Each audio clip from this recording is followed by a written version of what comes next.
In 1897, long before airplanes or satellites existed, something unbelievable happened in a small Texas town. A strange object fell from the sky, exploded, and left behind what some people called a visitor from the stars. This is the forgotten story of the Aurora UFO crash, the day the sky exploded in Texas. It was a quiet April morning in Aurora, Texas. Farmers were waking up, roosters crowing, and the town was still half asleep. Then a loud humming sound filled the air. People looked up and saw a bright cigar-shaped object flying low, wobbling and trailing smoke. Moments later, it smashed into a farmer's windmill with a massive explosion. The sound shook the entire town. Debris rained down, smoke filled the sky. When the dust cleared, the windmill was gone, and something strange was burning in the wreckage. Locals ran toward the blast site. They found twisted pieces of metal scattered everywhere. The pieces were light, shiny, and unlike anything they had ever seen.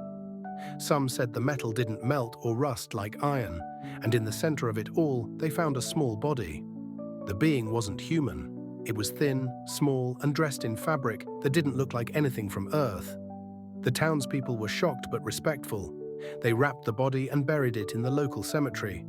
On the gravestone, they carved a simple mark, a circle with lines that looked like a flying saucer.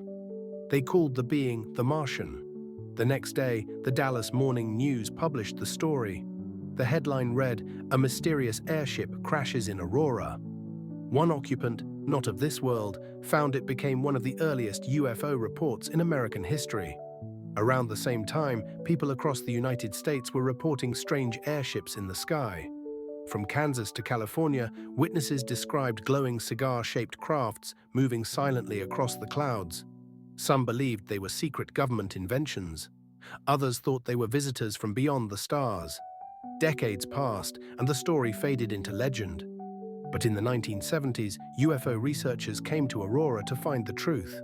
They interviewed the remaining old residents, who swore the crash was real.